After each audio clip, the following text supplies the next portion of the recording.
Le revendicateur permanent, c'est qui? C'est cet homme. Ça peut être une revendicatrice, donc c'est cette femme aussi, qui se plaint de tout et revendique continuellement des choses dans le mariage. Lorsque tu es dans un mariage comme ça, tu es en train de mourir.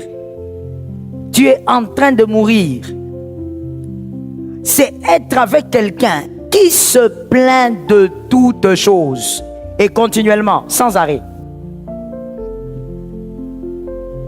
Parce que ces revendicateurs pensent que le parfait c'est lui.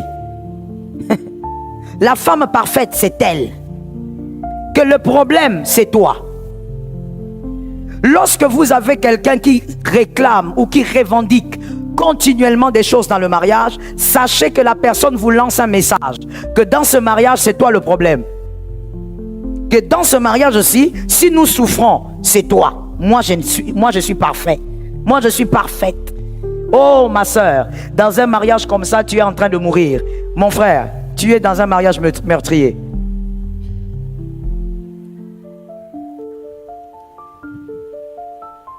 C'est une personne qui, quand elle vous regarde, c'est votre mari, votre femme, mais quand elle vous regarde, elle se dit, vous êtes incapable de comprendre ce qu'elle dit. Ça veut dire qu'elle considère que ton cerveau ne peut pas comprendre ce qu'il est en train de dire. Que même s'il t'explique des choses, tu ne comprendras pas. Automatiquement, c'est quelqu'un qui se sent supérieur en vous à tout niveau, à tout point. Au nom de Jésus de Nazareth, que Dieu délivre un couple. Que Dieu délivre un célibataire. Cette personne ne la rencontre jamais dans ton parcours. Même avec les bandes sur les yeux, ne la rencontre pas. Tu dis pas un amen? Mon frère, ce sont les choses sérieuses. À toi de prendre. Je chasse cette rencontre-là sur ton chemin au nom de Jésus. Ta maman t'a trop souffert pour t'éduquer, te faire étudier. Tu vas aller rencontrer une femme façon. Ces genres de femmes-là, tout le temps, tous les jours, c'est elle qui se plaint. Même quand tu dors, elle se plaint. Pourquoi tu dors comme ça? Toi, tu ne savais pas que quand on se marie, ce sont des risques. On se marie avec quelqu'un qu'on n'a jamais vu dormir. Tu vas aller voir des choses là-bas. Oh non, mais pourquoi quand il dort, il ronfle? Toi, tu ne savais pas qu'il ronflait. Si tu ne savais pas, le mariage est un risque. Dis à celui qui est à côté, c'est un risque. Celui-là qui se plaint et qui revendique des choses continuellement. Dès qu'il entre dans la maison est sale, la cuisine est sale, toi-même tu es sale, les plafonds sont sales. Il peut même sortir dehors dire les tôles. Tellement qu'il se plaint de tout. De tout. Tout ce que tu fais est mauvais. Toutes tes améliorations, il ne peut pas les voir parce que c'est lui qui est parfait. Il ne peut pas donc voir même quand tu t'améliores. C'est une rencontre dangereuse pour les raisons suivantes. Cette rencontre-là, elle est dangereuse quand vous êtes déjà marié. Pour des raisons suivantes. Et si vous êtes célibataire, Jésus a eu pitié de vous. Tu rencontres quelqu'un qui se plaint déjà avant même de t'épouser, qui se plaint tout le temps, qui revendique tout le temps. Arrête-toi d'abord. Mets un frein d'abord. C'est une rencontre dangereuse pour les raisons suivantes. 1. Un revendicateur ne s'examine pas. Un revendicateur ne s'examine pas. Ça veut dire qu'il ne prend pas le temps pour voir où sont aussi ses erreurs. Où est-ce qu'il fait mal les choses pour que vous puissiez vivre en harmonie. Non, un revendicateur ne s'examine pas. Or, celui qui arrête de s'examiner ne peut pas s'améliorer. Tu sais ce qui fait que tu t'améliores? C'est parce que tu t'examines.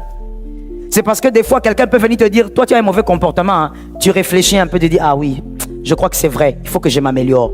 Celui qui s'améliore s'examine. Celui qui ne s'examine pas ne peut pas s'améliorer. Parce qu'il pense qu'il est parfait. Regardez maintenant les dangers de vivre avec quelqu'un comme ça. Une personne qui pense qu'elle est parfaite. Tout le mal, c'est toi. Dès qu'il y a un problème, les enfants échouent, c'est toi. Quand l'enfant se blesse, c'est toi. Même si on a failli te kidnapper toi-même, Oh, ce que je dis là, s'il y avait un peu plus de femmes mariées, elles allaient dire amen à ce que je dis. Il y a des hommes comme ça.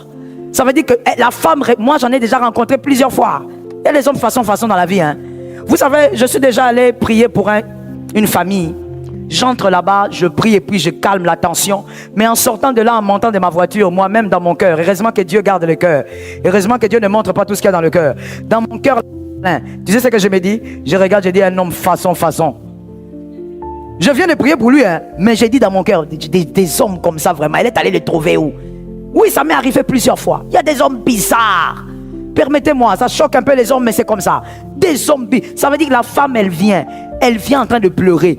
Tu sais, on a failli me kidnapper aujourd'hui. En tout cas, c'est Dieu qui m'a sauvé. Il y a un monsieur qui est venu, qui m'a sorti. Le mari regarde. Mais c'est parce que tu es bête. Oh? Ah bon? Elle a failli mourir? Mais oui. C'est parce que tu n'es pas intelligente. Comment d'abord tu as fait pour monter dans ce taxi-là?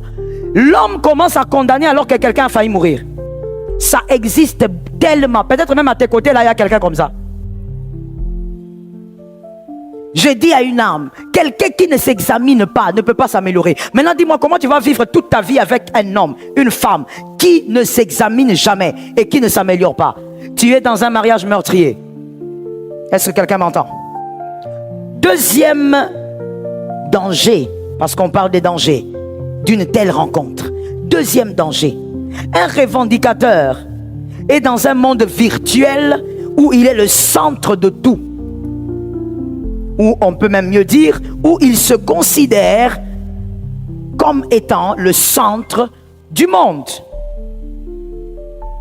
Tout et tous doivent travailler pour lui. Tout c'est pour lui. Quand lui ne va pas bien, le monde doit s'arrêter. Oh mon Dieu, que Jésus t'éloigne de ce genre de personnes.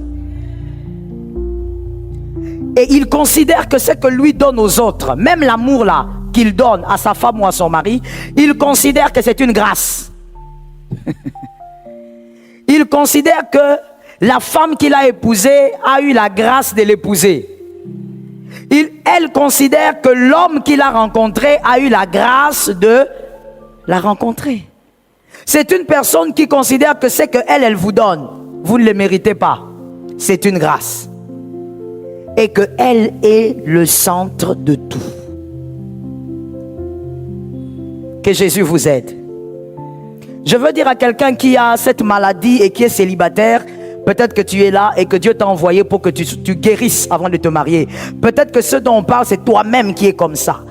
Écoute, tu dois savoir que quand tu fais du bien à quelqu'un et que tu considères que ce que tu as fait là, c'est une grâce que tu as fait à cette personne, tu dois savoir qu'à côté de toi, il y a quelqu'un qui peut faire 2 fois mieux que toi. Je n'ai pas entendu.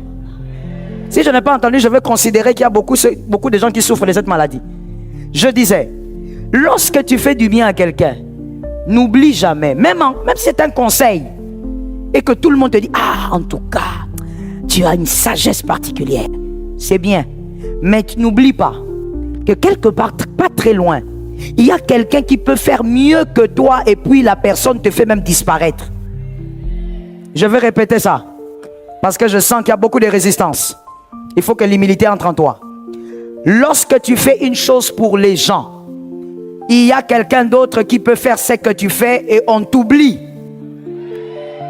Oui, ça veut dire qu'il a tellement bien fait ça qu'on oublie même que toi tu étais là. Oh yes. On commence même à se demander, celui qui était ici, c'est qui Guerlain, hein? Qu'est-ce qu'il faisait ici? On commence à se poser des questions. Parce que Dieu a envoyé Guerlain, mais 2e version. Il fait des choses mieux que toi de loin. Donc ne considère jamais que ce que toi tu fais pour un autre, c'est une grâce. Il n'y a pas de grâce que tu fais à quelqu'un. C'est toi qui as reçu la grâce de faire du bien à quelqu'un. Donne-moi 2 amens que j'entende. C'est toi. Quand tu fais du bien à quelqu'un, Dieu a eu pitié de toi pour que tu fasses du bien à quelqu'un. La grâce est chez toi. Ce n'est pas la personne. Même si tu donnes à la personne le transport, elle marchait à pied à 2h du matin et que la personne n'avait rien. On pouvait la lever les reins la nuit. Tu dois savoir que même si tu t'arrêtes, tu la prends dans ta voiture et qu'elle n'est jamais montée dans une voiture et qu'elle monte dans ta voiture comme si elle grimpait sur un arbre, tu dois savoir que toi qui as fait du bien, c'est toi qui as la grâce de faire du bien à quelqu'un. Dieu t'a gracié pour que tu fasses du bien à quelqu'un. Parce que, attention, Saül, tu n'es pas le plus fort, David existe. Quand tu penses que tu es fort là, parce que tu as remporté 200 batailles, attention, devant Goliath, tu ne pourras pas. Il y a un David qui est plus petit que toi, mais qui peut faire mieux que toi. Je reprends la phrase, ça doit guérir quelqu'un. Il y a un David qui est petit, mais qui fera mieux que toi. Donne un amen de quelqu'un qui guérit dans son âme. Là, maintenant, tu commences à guérir. Il y a un David qui est plus petit que toi. Dans les quartiers, il va t'appeler Yaya. Il y a Roger. Il y a Mathieu. Il y a Eric. Mais celui qui t'appelle Yaya là, il peut faire des choses au point où on oublie même que toi tu existes. Ne considère jamais que le bien que tu fais à quelqu'un, que c'est une grâce pour la personne. Attention, que Jésus ouvre ton intelligence. C'est le 40e point. 3 ou 4. Un revendicateur permanent ou continuel considère, comme je le disais, que tu es gracié de l'avoir rencontré. Sans lui, ta vie serait chaotique. Que lui est ton meilleur choix. Ça veut dire que même quand tu prends tes ex, il est ton meilleur choix. Le revendicateur permanent ou continuel, des fois même il peut te le dire, que lui, il est le meilleur choix que tu aies fait dans la vie. Et que sans lui, ta vie n'a pas de sens. Ta vie est vide. Ta vie est informe. C'est un homme très dangereux. Une femme très, très dangereuse. C'est une personne qui te dit, si tu la quittes, tu vas souffrir. Mon frère, est-ce que je peux choquer quelqu'un ici maintenant? Est-ce que je peux choquer quelqu'un ici maintenant? Alors si tu veux que je choque quelqu'un, lève d'abord ta main droite et dis-moi, j'écoute et je reçois. Tu vois que je ne t'ai pas entendu, hein? Lève ta main droite et dis-moi, j'écoute et je reçois. Bon frère, on va parler entre toi et moi, de moi à toi. Sur la terre ici, sur la terre, pas au ciel. On parle en tant que lion et non en tant qu'aigle. D'accord? Sur la terre ici, il n'y a aucune rencontre qui pourrait s'arrêter et qui va te faire souffrir de manière perpétuelle.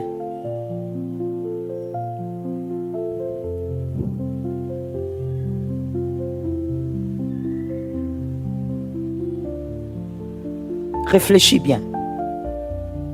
Aucune. Même la maman qui t'a porté dans ses entrailles, le jour qu'elle est partie pour toi qui n'as plus de mère comme moi, tu as cru que ton oxygène était en train de se terminer. Mais tu as remarqué après ça que tu respirais. Tu as pleuré pendant 2 mois, 3 mois, 1 année, 5 ans. Mais après la 6e année, les larmes ne coulent plus, c'est seulement un souvenir. Sur la terre, ne laisse personne te faire croire que si toi tu la quittes, ta vie s'arrête. Je suis dans la dimension du choc. Sur la terre des hommes, vis dans la sagesse. Je dis, ne laisse personne. J'attendais la phrase qui suit parce que c'est cette phrase qui suit qui a la sagesse dedans. Ne laisse faire quoi? Croire. Croire. Le piège des fois dans la vie, c'est que vous laissez les gens croire. Il faut que toute personne qui t'entoure sache que ta vie dépend de Dieu. Qu'il ait une bénédiction pour toi. Mais si la bénédiction ne peut plus rester là, c'est Jésus ta bénédiction. Est-ce que quelqu'un m'entend bien? Tu ne peux pas être là. Ce qui me choque encore, ce sont les fiancés. Ce qui me choque encore pire, vous n'êtes pas fiancé, vous êtes dans le processus de l'avenir. Tu ris, ma fille. Ça veut dire que le gars là, quand on te demande au bureau du pasteur, il est ton fiancé, parce que fiancé veut dire que les familles connaissent. Hein? Quand on dit il est ton fiancé, non. Il est ton copain, non. Non. Ça c'est pour dire que tu ne vis pas dans les péchés. Non. Ok. Il est qui? Alors moi, le pasteur Joël, j'ai trouvé un nom pour vous. Il est ton avenir. Parce qu'en fait, il n'est rien. Mais dans cette position où il n'est rien, papa ne le connaît, même ton petit frère ne le connaît pas. Même ton petit frère, le petit là qui mange les bonbons, il ne connaît pas cette relation-là. Mais vous verrez certaines filles, façon, qui sont dans cette salle. L'homme te dit, là-bas sur Ngouma, il te dit, pars, entre toi et moi c'est fini. Tu vas me regretter, petite. Tu sais comment tu parles, non? Je ne veux pas parler en lingala pour que nos frères d'ailleurs entendent ce que j'ai dit. Tu vas me regretter, petite. Je vais te montrer, Toi aussi, fille, façon. Ah, Jean-Louis.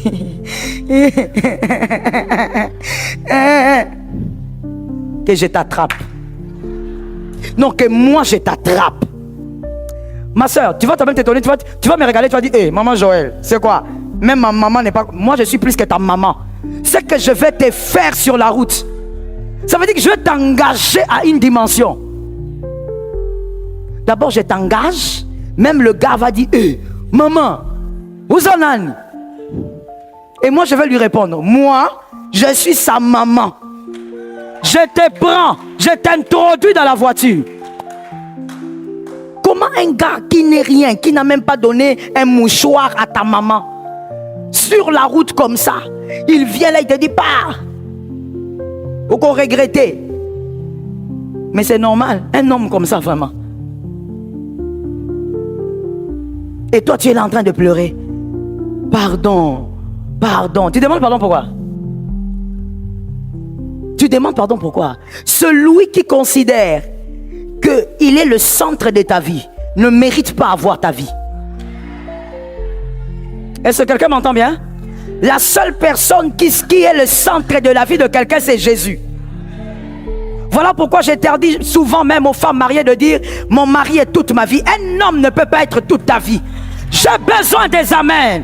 J'ai besoin des amens. Un homme ne peut pas être toute ta vie. Voilà pourquoi vous venez dans le bureau, vous êtes blessé, vous êtes brisé. Parce que ta connaissance a subi un coup. Tu as introduit une mauvaise sémence là-dedans. Une femme ne peut pas être toute ta vie. Toute la vie, c'est Jésus. Je parle ou je laisse? Je choque ou je choque pas? Ex-mari existe. Ex-femme existe. Ex-Jésus n'existe pas. Ex-Jésus n'existe pas. Voilà pourquoi la Bible dit il est le même hier, aujourd'hui et éternellement. C'est le même Dieu. Le Dieu qui a marché avec Moïse, c'est le Dieu qui marche avec toi. Le Dieu qui a marché avec Élie, c'est le Dieu de tes enfants. Il n'est l'ex de personne.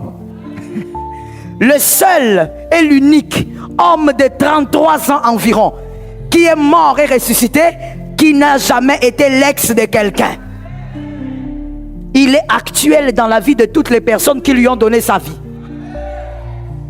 Toi, tu ne peux pas prendre quelqu'un qui croit que qu'il est le centre de ta vie et vous n'êtes pas dans les mariages, tu es là comme ça en train de sourire. Et grave encore, ces gens de filles façon, tu arrives à la maison, tu prends ton téléphone, tu lui flashes des crédits. Un gars qui tu flashes des crédits alors que ce n'est même pas ton fiancé, c'est quel type de gars? Et puis pire encore, quand tu flashes, avant de flasher les crédits, il te bip. Les hommes mal à l'aise, hein? Ça vous fait souffrir, mais c'est bien.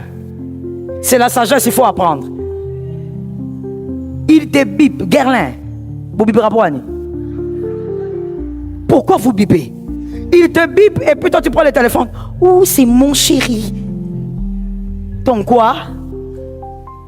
Et tu es là, tu cherches. Et puis tu envoies. Je t'envoie les crédits tout à l'heure. Et lui aussi répond, envoie-moi les crédits, je vais t'envoyer un message. Donc pour qu'il t'envoie le message, il faut que toi tu envoies les crédits. Attention avec ces genres de revendicateurs permanents. Que Jésus te délivre au nom de Jésus. Que Jésus t'épargne au nom de Jésus. Comme je le disais, dans le fiançailles, c'est plus facile à détecter d'ailleurs. Très facile. Lorsqu'un homme se plaint toujours, il se plaint de tout ce que vous faites. Arrêtez-vous un peu, arrêtez d'être pressé. Et parlez à Dieu un peu plus. C'est le 40e point. Allons-y, on va chuter pour ce soir. Comme je disais, si vous avez des questions, vous écrivez vos questions. À la fin, vous allez donner au service d'accueil. Demain, je commencerai par répondre aux questions, que ce soit en présentiel ou en distanciel, avant de continuer l'enseignement. 4e, un revendicateur bavard salit votre réputation. Parce que comme il se plaint que tout ce que vous faites est mal, il va commencer à parler partout. Quand il rencontre son oncle, il parle. Il rencontre ta tante, il parle. Il rencontre le pasteur, il parle. Il va voir un prophète à la montagne, il parle. Il va parler de tes défauts partout. Pourquoi? Parce qu'il considère que lui est parfait, que si sa vie ne va pas bien, c'est à cause de toi. Et donc il va commencer à en parler partout. Ta réputation est salie. Tu vas entrer dans une pièce, tu vois tout le monde en train de sourire. Tu ne sais pas pourquoi on sourit. Tu crois qu'on est content de te voir. On n'est pas content de te voir. C'est parce que ces gens connaissent ta vie. Ils détruisent votre réputation. Une telle personne, c'est une personne meurtrière. Une personne dangereuse à ne pas rencontrer. Notez s'il vous plaît. Lorsque les revendicateurs bavards parlent de vous pour salir votre réputation, c'est une manière pour lui aussi de présenter son image parfaite. Parce que quand quelqu'un dit « cette femme est mauvaise, c'est elle qui me pose des problèmes », c'est pour dire aux gens « moi je suis un homme bien et moi, c'est moi qui bénis sa vie. C'est moi qui solidifie ce mariage. » Lorsque quelqu'un salit votre réputation, comprenez que par ricochet, il voudrait purifier son image, présenter une image belle de lui. Est-ce que quelqu'un m'entend? Est-ce que quelqu'un m'entend? Alors je veux ouvrir une parenthèse pour dire ceci. Dans le cadre d'une relation entre David et Jonathan, c'est-à-dire une alliance d'amis, d'amitié, si malheureusement vous tombez sur ce genre de personne, dans l'amitié, c'est-à-dire une personne qui vient toujours vous raconter le mal des autres, captez ce message ce soir. Cette personne a envie de vous dire, cette autre est mauvaise, mais moi je suis la personne digne de confiance. Faites attention avec celui qui veut vous montrer ou vous prêche. Est-ce que quelqu'un m'entend? Quand quelqu'un est bon, il vit dans sa bonté, c'est tout. Mais quand une personne travaille son image pour vous la présenter, faites attention à cette personne. Elle risque d'être pire que la personne qu'elle critique. 5e danger, et le dernier, un revendicateur permanent ou continuel modifie les cœurs les plus solides. Je parle dans le mariage, le cœur de l'autre là, de la personne qui souffre. Le revendicateur modifie le cœur le plus solide. Peu importe le type de cœur que tu as, mon frère. Si tu vis avec une femme comme ça et tu vis sans trouver des solutions, 5 ans c'est trop. Ton cœur sera autre chose. La bonne personne va se retrouver en train de devenir ceci.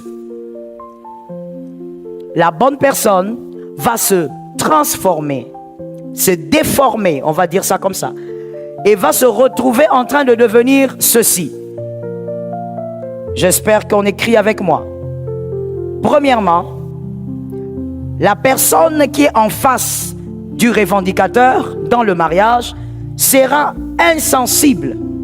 La personne aura un cœur de pierre. C'est très important de noter par rapport au cœur. Je vais te poser la question demain. C'est important. La personne sera insensible, aura un cœur de pierre. Ça veut dire que tout ce que vous allez lui dire, ça ne va plus rien faire. Tous les reproches ne vont plus rien faire. Toutes les remarques ne vont plus rien faire. Et vous savez ce qui est triste, voilà pourquoi je dis que ce sont des meurtriers. c'est que quand un cœur est déformé comme ça, ce cœur va manifester cette attitude même dans la société. Ça veut dire que ça sera une personne, même au travail, quand on lui fait des reproches, il entend parce qu'il ne veut pas perdre son travail, mais ça ne le choque plus, ça ne touche plus. Est-ce que vous voyez à quel point le meurtrier peut détruire le cœur? La personne commence à avoir un cœur de pierre, c'est-à-dire la femme qui subit ou l'homme qui subit. C'est là que vous verrez même à l'église, vous faites des reproches à une femme mariée, elle vous regarde, ça ne lui dit rien. Tu dis, mais maman, ça tu n'as pas bien fait. Normalement, un cœur normal doit se sentir un peu touché, un peu reproché. Mais tu vois cette femme mariée là, elle te regarde. Maman, tu as entendu? C'est fini. Ça veut dire qu'en réalité, elle a un homme qui a déjà fait de son cœur un cœur de pierre. Tous les reproches ne font plus rien. Tous les reproches ne touchent plus. Parle comme tu veux, crie comme tu veux, il te regarde. Cet homme qui a une femme comme ça, il te regarde. Des fois même tu as l'impression que il est froid comme de l'eau. Il te regarde, il est insensible.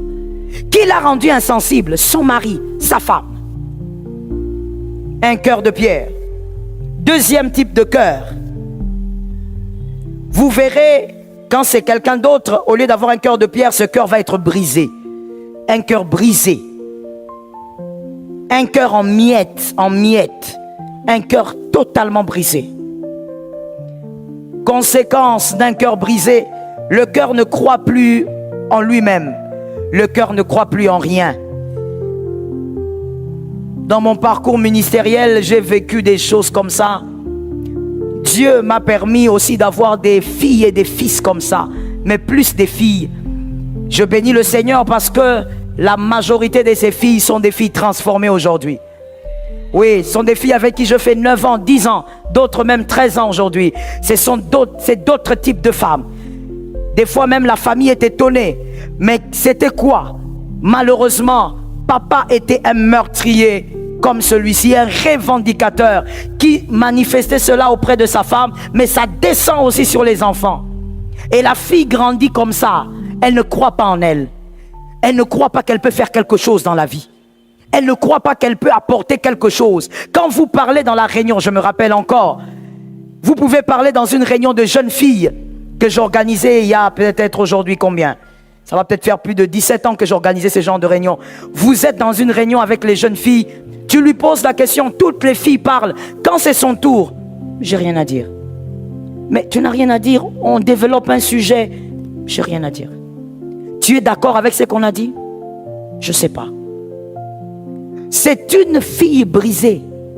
Mais pourquoi? Sa mère ou son père est un revendicateur continuel. Ça veut dire, maman a laissé son mari, maintenant elle descend sur les enfants. Tout ce que les enfants font n'est pas bon. Tu as mal fait ceci, tu as mal lavé les assiettes, tu as mal fait ceci, tu es incapable, tu ne peux rien faire dans la vie. Elle est brisée. Celui qui va loin n'est pas celui qui a beaucoup de talents et de dons. Dis à un frère, c'est de moi qu'on parle.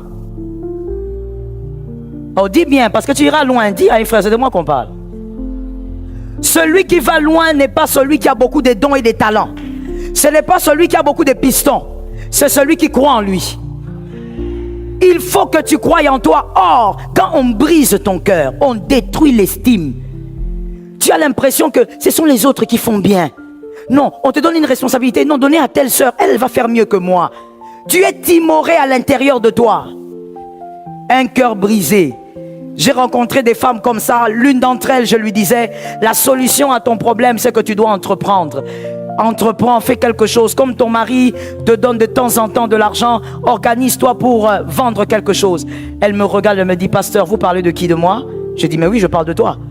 Tu es une femme intelligente, ton père, par la grâce de Dieu, a permis que tu étudies, tu es licenciée en économie, tu es une femme intelligente. Elle me dit, pasteur, non. Je suis peut-être allée à l'université, mais je ne pense pas que je suis aussi intelligente que vous le dites. Je dis, mais qu'est-ce que tu veux dire? Elle me dit, pasteur, vous voulez que je sois franche avec vous? Je dis, oui. Je crois que vous parlez comme ça parce que c'est votre travail. Vous êtes pasteur. Votre travail est celui d'encourager les gens. Mais je ne crois pas que moi, je suis capable de commencer quelque chose et que ça marche. Mon mari m'a toujours dit que j'étais idiote. Quelqu'un d'autre peut dire, ah, seulement parce que ton mari t'a dit. Mon frère, c'est parce que tu n'es pas marié. Tu ne sais pas ce que c'est le mariage. Quand tu dors avec quelqu'un, tu as des relations sexuelles avec cette personne, tu te réveilles avec cette personne, tu manges avec, tu te laves avec, cette personne te dit que tu ne vaux rien. Dans ta tête, ça va rentrer. C'est la personne que tu fréquentes le plus pendant la journée ou même pendant la semaine. Il n'y a pas celui que tu fréquentes plus comme ton mari ou comme ta femme. J'ai dit à cette femme, mais qu'est-ce que tu racontes? Est-ce que tu crois que si tes parents t'ont envoyé à l'université, c'est parce que tu étais incapable? Mais non, ils m'ont envoyé à l'université pour leur honneur. On l'a tellement brisée qu'elle est convaincue que tout ce qu'on a fait dans sa vie, c'était pour l'intérêt de ses autres, que elle ne compte pas. Mais une femme de 48 ans, ces genres de personnes, des revendicateurs, vous négligez parce que vous ne savez pas à quel point ça peut vous détruire. Ça brise le cœur de certaines personnes. Elles ne croient plus en rien. Vous avez déjà remarqué, peut-être que même c'est vous, je ne sais pas. Vous êtes en classe, l'école primaire. On pose une question, tu as la réponse, mais tu ne lèves pas le doigt. Merci pour votre sincérité. C'est toute une maladie, hein? C'est tout un état psychologique et une maladie psychologique. Tu as la réponse, tu sais que 1 plus 1 égale 2. On pose la question, mais tu es là. Quand ton ami lève la main, 2, on acclame. Et tu regardes dans ton cœur, tu dis, ah, j'avais la réponse. Mais ce n'est pas comme si la deuxième fois tu vas répondre. Oui, le même professeur peut poser une deuxième question. Tu es sûr aussi que c'est la bonne réponse parce que la première était bonne. Mais tu ne réponds toujours pas. Parce que quelque part, tu crois au fond de toi que ce qui sort de ta bouche ne peut pas être correct. Celui qui t'a brisé, gloire à Dieu, que ce n'est pas celui qui a créé le cœur. J'aime cet amen, ça localise ta famille. Si ce n'est pas ton cas, que ça localise même ta famille. Celui qui t'a brisé n'a pas créé le cœur. Un seul a créé le cœur, il est le réparateur des brèches. Il va réparer les brèches au nom de Jésus. Troisième type de cœur que ça produit. Allons-y, on va prier. Troisième type de cœur, lorsque vous êtes là, sous la pression d'un homme, d'une femme comme ça. Un cœur violent. Ça produit de la violence. Un cœur rebelle. Le cœur devient rebelle. Vous êtes violent à l'extrême parce que vous voulez vous défendre tout le temps. Vous êtes en mode défense. Vous avez refusé d'être brisé. Vous avez refusé d'être un cœur de pierre. Mais vous êtes allé vers un autre cœur qui n'est pas bon. Vous avez un cœur rebelle. Vous vous défendez même là où on ne vous a pas fait du mal. Vous êtes toujours en mode défense. Quand on vient, on vous demande, mais est-ce que c'est toi qui... Non, non, non, non, ce n'est pas moi. On t'a seulement demandé si tu avais déplacé la bouteille. Mais tu te défends pourquoi? Parce que tu as vécu avec un revendicateur qui a fait de toi un rebelle. Ton cœur est en rébellion de manière permanente. Mon frère, tu vas te rebeller même celui qui... Je vais le dire mieux. Tu risques de te rebeller même face à celui qui t'aime. Il faut guérir. Est-ce que quelqu'un m'entend bien? Je l'ai dit ici, j'ai ouvert une brèche. Que peut-être que ce n'est pas ton mari, ta femme qui t'a fait ça. Mais peut-être que ton père était comme ça, ta mère. Et ça, c'est descendu même jusqu'à chez vous les enfants. Vous sentez cette pression. Et tu as un cœur rebelle.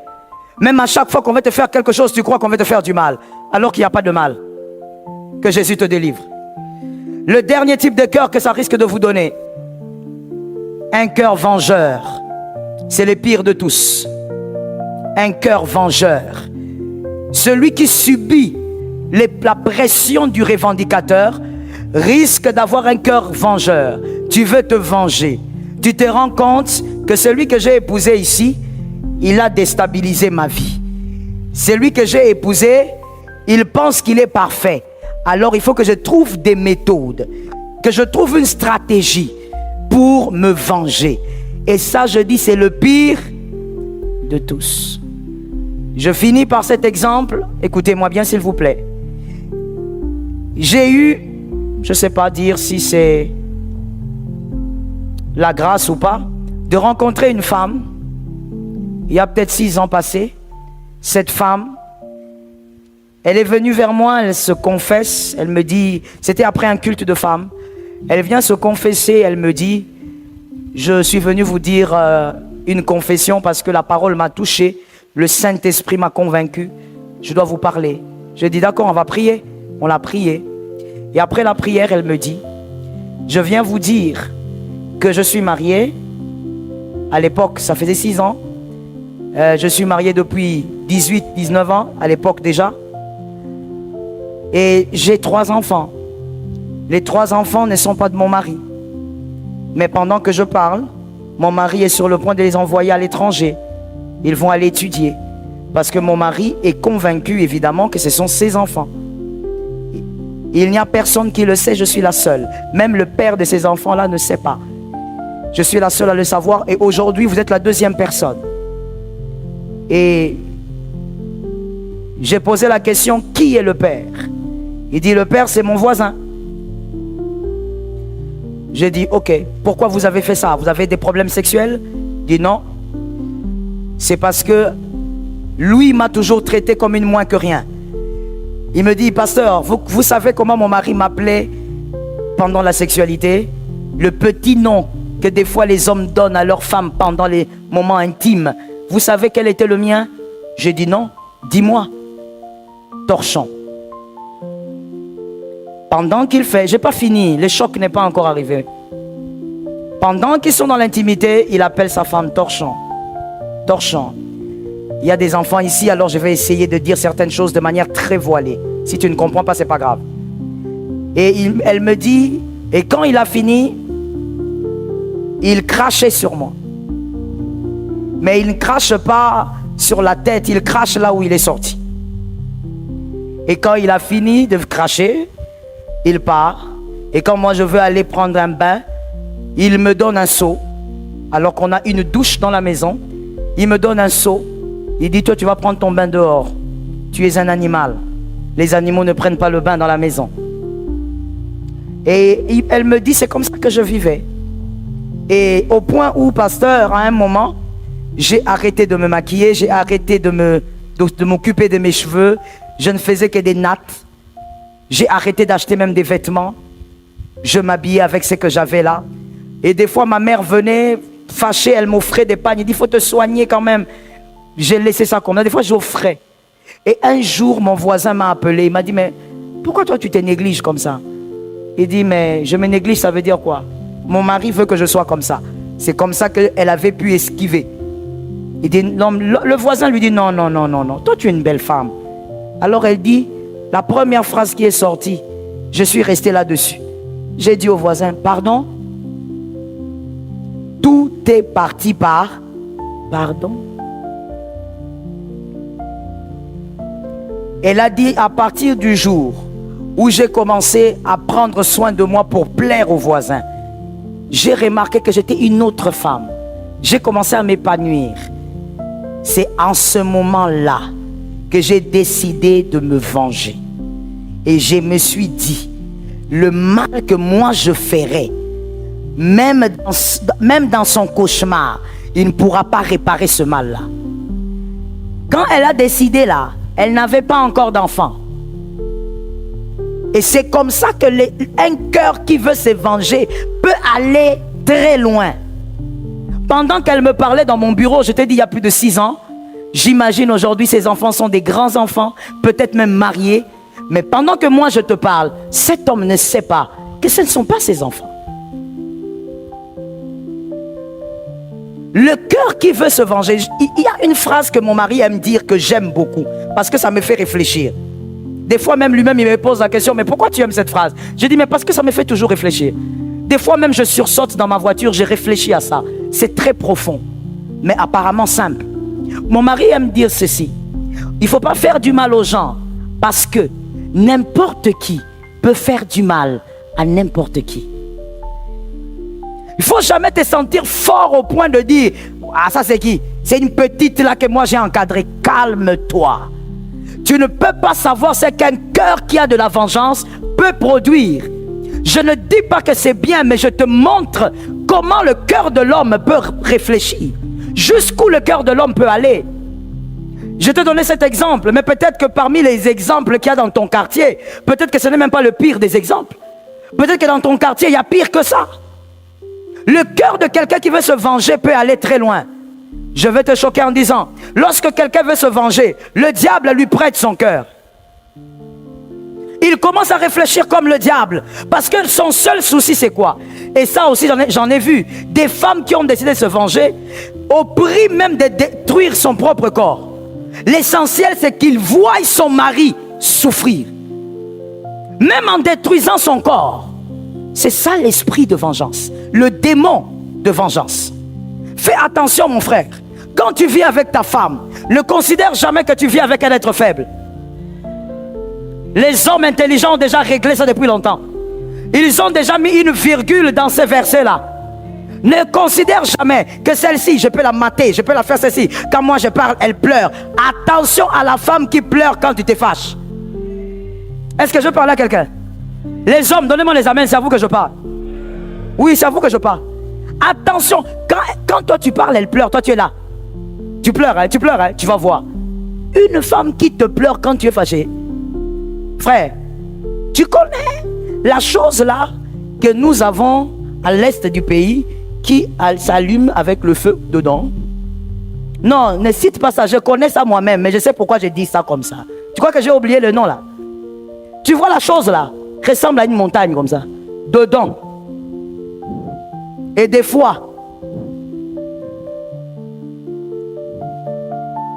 lorsqu'elle se réveille, la chose là, elle trace, elle ravage.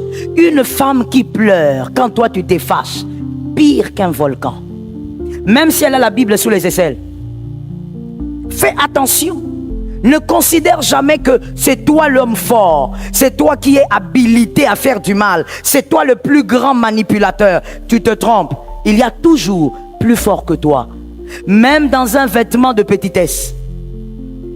Est-ce que quelqu'un m'entend bien? Attention monsieur, madame, maintenant je m'adresse à vous en disant, ne soyez jamais ces revendicateurs-là permanents ou continuels. Parce que tu ne sais pas ce que tu feras du cœur qui est en face de toi. Tu risques d'être étonné de dire, c'est vraiment la femme que j'ai épousée, c'est elle. C'est vraiment l'homme que j'ai épousé, c'est lui. Mais tu as fait de cette personne un monstre. Que Jésus nous donne la victoire. Demain, écrivez cela, on va continuer ça demain. Écrivez solution. Solution. Demain, on va parler de la solution face à ce mariage, ce premier mariage meurtrier. Et on va entamer le deuxième mariage meurtrier. Amen. Qu'Adonai bénisse sa parole. Qu'Adonai te bénisse gravement de là où tu es. Tiens-toi debout, nous allons déclarer la grâce sur nous. Nous allons déclarer la grâce dans notre entourage. Cette année n'est pas une année où tu dois rencontrer les mauvaises personnes. On n'a pas beaucoup de temps, il reste peu de mois, n'est-ce pas? Il reste combien de mois? Combien de mois il reste? On ne compte pas le mois d'août est terminé. Combien de mois il reste? On n'a pas le temps à perdre, il ne faut pas rencontrer les mauvaises personnes. Lève les deux mains avec moi et dis-moi, Seigneur, délivre-moi du mal. Parle comme un homme qui est conscient. Dis-moi, Seigneur, délivre-moi du mal. Déclare, Seigneur, donne-moi la victoire. Seigneur, détache-moi des mauvaises personnes. Seigneur, éloigne-moi des mauvaises personnes. Seigneur, éloigne-moi des personnes destructrices. Seigneur, donne-moi la victoire face à leurs projets. Donne-moi la victoire face à leurs pièges. Je me lève contre leurs calculs. Je me lève contre leurs projets. Je me lève contre leurs paroles. Et je déclare que le piège a échoué. Je déclare que le piège a raté. Je déclare que le piège est consumé. Au nom de Jésus de Nazareth, commence à prophétiser. Parle de ta vie, mon frère. Refuse cet entourage de malédiction. Cet entourage qui veut te détruire. Shamamamamama. Rosakayabal. Ramashatayabal. Rezakayababos. Jésus. Jésus. Je ne t'entends pas, mon frère. Que je t'entends de refuser. Refuse et déclare la grâce. Lève-toi contre le piège du serpent. Nous nous levons contre le piège du serpent. Nous nous levons contre les calculs du serpent. Nous nous levons contre les projets du serpent. Nous nous levons contre les effets du serpent. Au nom de Jésus. Shamarabababas. Shamarabababa. Nous nous levons contre la langue du serpent. Jésus. Remassete. Remassete. Remassete. Merci Saint-Esprit. Lève tes deux mains s'il te plaît. On n'a pas beaucoup de temps, il faut maximiser quand nous prophétisons, mon frère. La vie et la mort sont au pouvoir de la langue. On déclare 3 fois ceci. Répète simplement après moi. Au nom de Jésus, par la force du Saint-Esprit, je déclare, par l'onction de Dieu, je ne tomberai pas dans leur piège. Je mets le feu de Dieu sur mon chemin. Cette année, sur mon chemin, je mets le feu. Le diable, les démons, les personnes méchantes ne vont pas m'atteindre. Au nom de Jésus, Ramaï.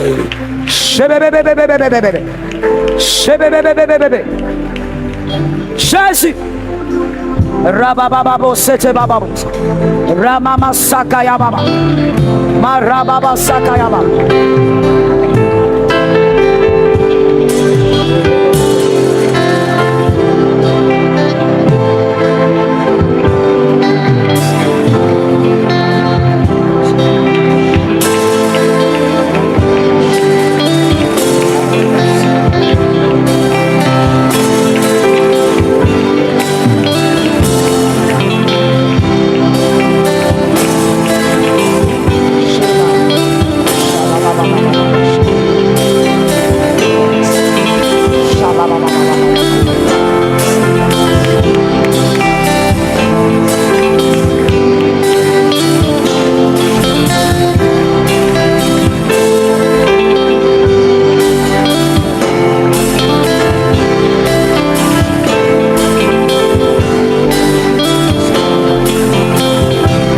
Saint-Esprit, lève tes deux mains s'il te plaît.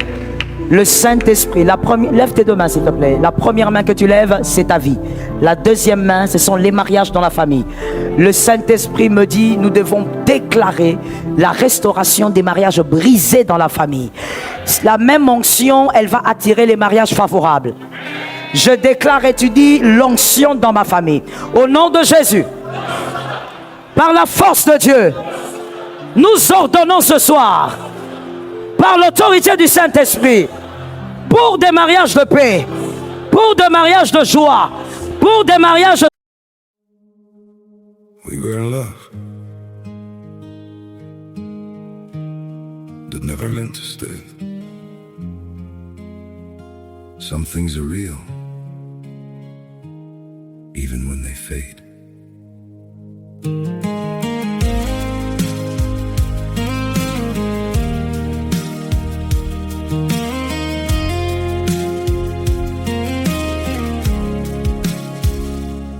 I used to think if we kept holding on, we could bend the truth somehow. But love can't fight what's pulling us apart, and it's breaking us down now.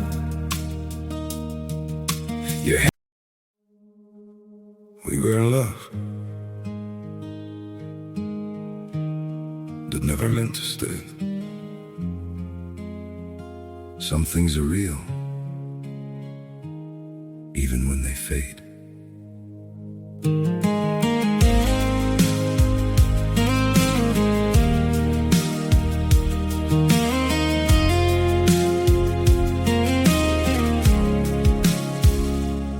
I used to think if we kept holding on, we could bend the truth somehow. But love can't fight what's pulling us apart, and it's breaking us down now.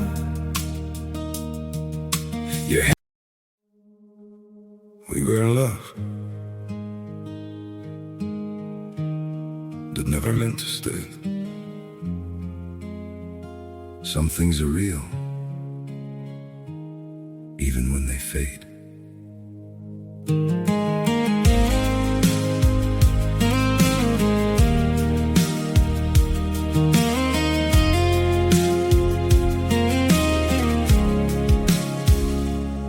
I used to think if we kept holding on, we could bend the truth somehow.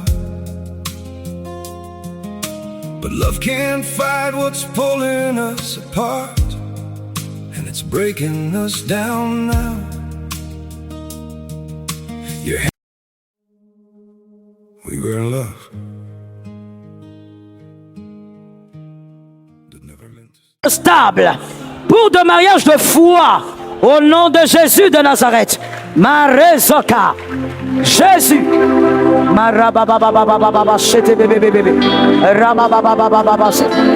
Oh Saint-Esprit, j'appelle l'autorité de l'onction. J'appelle l'autorité de l'onction. J'appelle l'autorité de l'onction. J'appelle l'autorité de l'onction. J'appelle l'autorité de l'onction. J'appelle l'autorité de l'onction.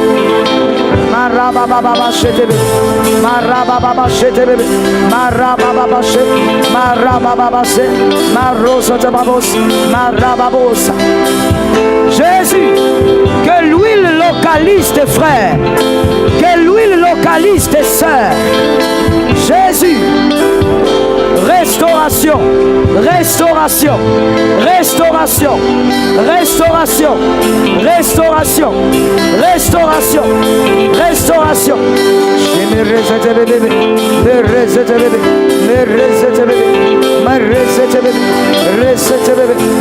Merci Jésus. Lève ta main droite maintenant. Nous allons déclarer 3 fois: je ne suis pas leur victime, je ne serai pas atteint. Est-ce que quelqu'un m'entend? Non, tu n'es pas la victime des projets sataniques. On va les déclarer 3 fois. On y va. Au nom de Jésus. Parle qu'on t'entende. Impose la protection sur toi. Déclare la protection. Déclare la protection. Protection de ton corps, de ton âme et de ton esprit. Jésus. Shababababos. Shababababos. Rababababaché. Rababababaché. Rababababaché. Marosataba. Rabababaché. Rosatayababo. Rabasetebo. Au nom de Jésus, je ne suis pas leur victime. Je ne suis pas leur victime. Saint-Esprit, tu es le Dieu de mes victoires. Tu es le Dieu de ma protection. Tu es le Dieu de ma sécurité. Jérebabose, Maraboseka, Marezete, Shebarozoto, Yerezete, Marazeka, Shemarosete. Au nom de Jésus, au nom de Jésus, Saint-Esprit, au nom de Jésus, Shemarezete, Marabababa. Merci Jésus. Lève ta main droite s'il te plaît. Maintenant tu vas déclarer que toi tu ne peux pas échouer dans tes relations. Que ce soit des relations entre toi et un ami qui va te faire du bien, à qui tu dois faire du bien. Tu ne peux pas échouer dans tes relations. Les relations qui doivent te bénir cette année. Les relations qui doivent te visiter cette année. J'étais en train de parler. Les relations qui doivent te transformer cette année. Déclare que toutes les relations te bénissent. Nous déclarons au nom de Jésus. Saint-Esprit, Saint-Esprit, Sharababosaka, Sharabababosa, Rababashetayababo, Rababasakaya, Shemarababos. Au nom de Jésus, au nom de Jésus, au nom de Jésus, au nom de Jésus. Saint-Esprit, Saint-Esprit, au nom de Jésus. Au nom de Jésus. Saint-Esprit, je reçois la grâce. Toutes les grâces, Seigneur éternel, qui doivent me localiser. Cette année, je les reçois. Au nom de Jésus-Christ. Merci Saint-Esprit. Mets tes mains là où tu veux, je veux prier pour toi. Je t'avais dit, maximisons le temps de prière. Je veux prier. Saint-Esprit. Alléluia. Alléluia. Pasteur Marianne, vous êtes où? Venez, tenez ça. Descendez avec. Shammai, Shammai, Shammai, Saint-Esprit. Sois dans la prière. Posez la question si sa femme est enceinte. Allez-y. Service d'accueil, vous êtes trop distrait. Posez la question, monsieur Aoudi. Posez la question. Venez. Je vois un esprit de mort sur la tête de votre femme. Sur la tête de votre femme. Un esprit de mort. Je vois cette femme entrer dans un hôpital et on vous annonce sa mort. Mettez-vous debout là, on va vous oindre. La mort ne doit pas atteindre votre femme. Mais je vois ça aussi de manière claire que sont des manigances sorcellériques. C'est attaché à une sorcellerie de famille. On veut détruire cette femme. Cela n'arrivera pas. Mettez l'huile sur ses mains. On vous met l'huile sur les mains, mettez ça sur la tête. Que cette huile localise votre femme. Mettez sur la tête. Pendant que vous mettez sur la tête, que votre femme, là où elle se trouve, qu'elle soit protégée par la même onction. Que la même grâce sécurise votre femme. Et que l'esprit de mort déménage pendant que vous êtes en train de oindre votre tête. Que la puissance de la sorcellerie soit brisée dans toutes ses dimensions. Vous n'enterrerez pas votre femme cette année au nom de Jésus. Ni l'année prochaine par l'autorité du Saint-Esprit. Protection sur la maison. Allez avec l'onction. Je déclare au nom de Jésus de Nazareth, ce qui doit arriver cette année, que Dieu a prévu, ça t'arrive sans détour. Ce qui doit atteindre ta maison cette année, ça t'atteint sans détour. Ce qui doit arroser ta maison, arrose ta maison sans détour. Je déclare la protection sur ta tête. Que ceux qui ont comploté contre toi rencontrent la gloire de Dieu. Qu'ils rencontrent la puissance de Dieu. Qu'ils rencontrent l'autorité de Dieu. Que ton mariage, marié ou célibataire, recevez bien, que ton mariage soit un lieu de paix. Soit un lieu de sécurité. Soit un lieu de percée. Soit un lieu d'épanouissement. Que ton mariage soit sécurisé par une nouvelle onction. Toutes les paroles négatives qui entouraient ton mariage, je les chasse au nom de Jésus. Toutes les paroles négatives qui entourent toujours les mariages des membres de ta famille, je les chasse au nom de Jésus.